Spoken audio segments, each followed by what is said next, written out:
Yesu ashimwe mwene data. Reka twumvire hamwe ijambo ry'Imana, twumve icyo Umwuka ari kubwira amatorero. Turashimira Imana ikomeje kuturinda no kuturengera, kuturwanira no kutuneshereza. Intambara zo tuzi nizo tutazi. Ni Imana yo kwiringirwa, ni Imana yo kwizerwa, ni Imana ivuga bikaba, yategeka bigakomera. Yaduhaye umwana wa Yesu Kristo kugira ngo atubere incungu muri ubuzima turi kunyuramo. Ndashaka kugira ngo tuvuge ku sengesho wasenga maze Yesu akabana nawe, akakurwanira, akakugirira neza. Ushobora kuba urwaye warasenze ariko indwara ntikire. Ushobora kuba ufite icyifuzo wasengeye igihe kirekire ntibikunde, ariko uyu munsi wa none icyifuzo cyawe ukereke Yesu wenyine gusa. Niwe wumva gusenga kw'abamutakira amanywa nijoro. Wereke Yesu wenyine gusa icyo cyifuzo ufite. Ushobora kuba warakibwiyeho abantu bashobora kuba baracyumvishe ariko ntibagisubize, ariko uyu munsi wa none Yesu ari bugusubize. Yesu wenyine gusa niwe ushoboye. Ni ijambo dusanga muri Yohana ibice 9 umurongo waho. Turi buhere ku murongo wa 9. Ibice 9 umurongo wa 9. Umurongo wa 9 uri kuvuga ngo bamwe bati niwe, abandi bati siwe, icyakora asa nawe. Numara guhindurirwa amateka, Umwami yakoze igitangaza, abantu bazabazanya, bamwe bibaza ati si niwe cyangwa si we, abandi bati asa nawe. Ariko uzababwira ati niwe, ni Yesu wangiriye neza, ni Yesu wamumoye, ni Yesu wankijije, ni Yesu wandwaniriye, ni Yesu wangiriye neza, kuba ndi gukora, kuba ndiho, kuba mfite ubuzima, kuba ubugingo bwanjye bukirinzwe nuko buri mu maboko ya Kristo. Benshi bazatangira kubazanya, bibaza ukuntu watabawe, bandi bibaza uburyo uramye, abandi batangira kwibaza byinshi ku buzima bwawe.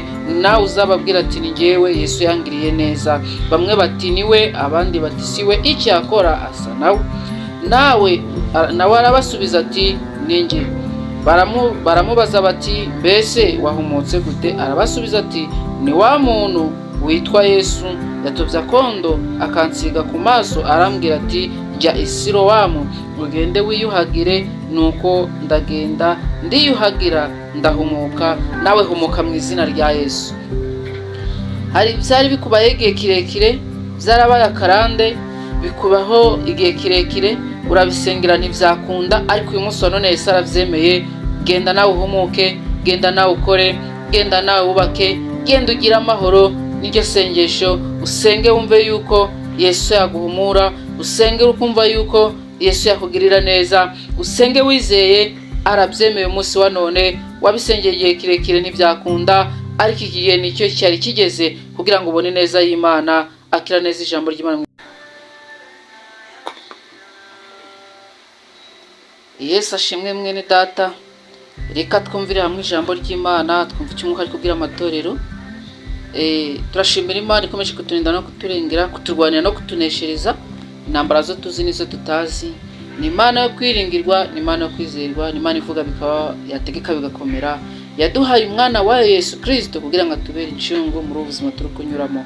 Ndashaka kugira ngo tuvuge ku sengesho wasenga maze Yesu akabana nawe, akakurwanira, akakugirira neza. Ushobora kuba urwaye warasenze ariko indwara ntikire.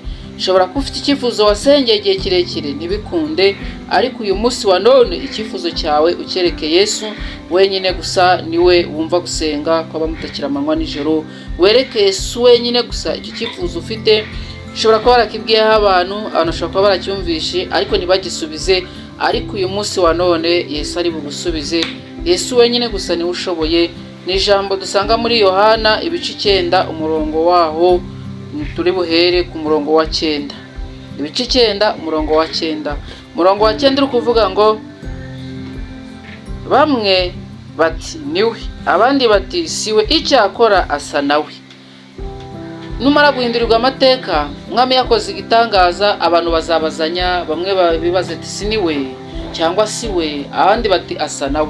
Ariko uzababwira ati niwe, ni Yesu wangiriye neza, ni Yesu wamumoye, ni Yesu wankijije, ni Yesu wandwaniriye, ni Yesu wangiriye neza, kuba ndi gukora, kuba ndiho, kuba mfite ubuzima, kuba ubugingo bwanjye bukirinzwe nuko buri mu maboko ya Kristo.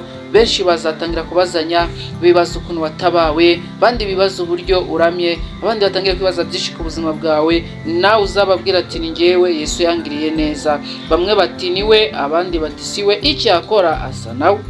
Nawe nawe arabasubiza ati ninjye. Baramubaza bati mbese wahumutse gute? Arabasubiza ati ni wa muntu witwa Yesu yatobye akondo akansiga ku maso, arambwira ati jya i Silowamu ugende wiyuhagire. Nuko ndagenda ndiyuhagira ndahumuka, nawe humuka mu izina rya Yesu. Byari bikubaye igihe kirekire, byarabaye akarande, bikubaho igihe kirekire, urabisengera ntibyakunda, ariko uyu munsi wa none Yesu arabyemeye. Genda nawe uhumuke, genda nawe ukore, genda nawe wubake, genda ugire amahoro. Niryo sengesho usenge wumve yuko Yesu yaguhumura, usenge ukumva yuko Yesu yakugirira neza, usenge wizeye. Arabyemeye umunsi wa none, wabisengeye igihe kirekire ntibyakunda, ariko iki gihe nicyo cyari kigeze kugira ngo ubone neza y'Imana, akira neza ijambo ry'Imana.